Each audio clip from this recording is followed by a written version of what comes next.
د دې سړي ایمان کامل نه دی چې پردي امانتونه خوري.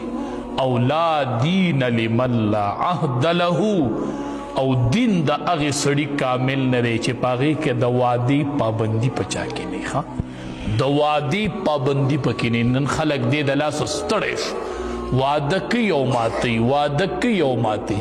څوک اړو د چا په خوله یقین نشي، څوک ورته بیا وایي قسم وکړه، څوک ورته وایي طلاق وکړه. د مؤمن خوشان دا دی چې په ژبه یې واده وکړه، هغه به بیا واده. یو صحابي وی نبی کریم صلی الله علیه وسلم سره زما معامله راغله. نبی علیہ السلام ته لا نبوت نو میلو شوی، د نبوت نه مخکې خبره ده، زما ورسره څه معامله راغله. نو په می څه څیز واخیستېده قرض. ما نبی علیہ السلام ته وی ته دلته ایثار شه، زه ځم چې دا څیز دله راوړم. نبی علیہ السلام ته ما داسې وی چې ته ایثار شه، زه دله دا څیز راوړم. وی لاړم نو ما نیر شو. نو دې کې 3 ورځې ووتلې. 3 ورځې پس چې رالم امام الانبیا لا په خپل ځای ناست دی. هله نبوت نه دی میلو شوی، ما ته صرف دومره قدرې وي چې ډېر تکلیف ترې راله راکړو، بس ډېر تکلیف ترې راله راکړو. تا ما ته وی زه راځم او زه انتظار کې وم. او 3 ورځې نبی علیه السلام په هغې خپل ځای ناست و. ما ته صرف ده ووي چې ما سره دی ډېر تکلیف ترې راله دا 3 ورځې راکړه، زه په انتظار وم ته راځې ما له دې ډېر تکلیف راکړو. لا دین لمن لا عهد له، یو سړي کې د وعدې پابندي نه وي، ده کې دین نشته. د دین چې دی دین کامل نه دی چې د وعدې پابندي پکې نه. نو د امانت به ډېر خیال ساتو، د امانت او د وعدې به ډېر خیال ساتو. نبی کریم صلی الله علیه وسلم فرمایي وی ټول دنیا کې الله تخوخ زیونه جماعتونه دي، او ټول دنیا کې ناخوخ زیونه بازارونه دي. دا ولې ناخوخ زیونه بازارونه دي؟ دوکه په بازار کې کیږي، دروغ په بازار کې کیږي، قسمونه په بازار کې خوړی شي. بازارونو کې ډېر ټیمونه مه وباسئ. د دې سره د سړي د عباداتو هغه تازګي ختمیږي. بازار کې ډېر ټیم مه وباسئ.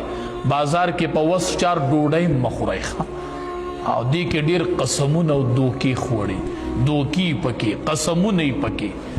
نبی کریم صلی الله علیه وسلم راغی، داسې غله پرته وه، داسې غله وه.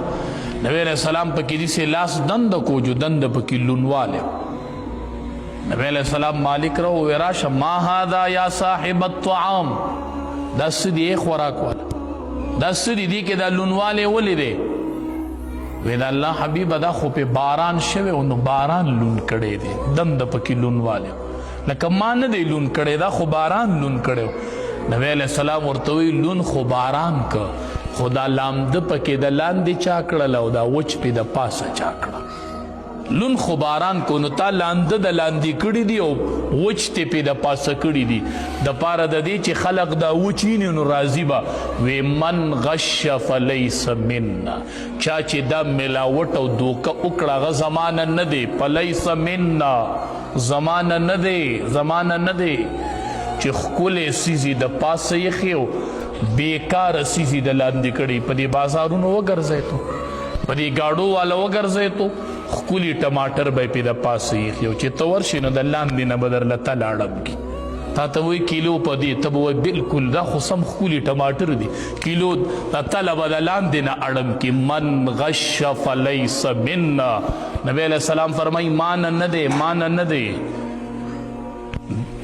500-600 روپۍ به وګټي خو خپل ایمان یې وبایلو، ایمان یې پکې کېښود.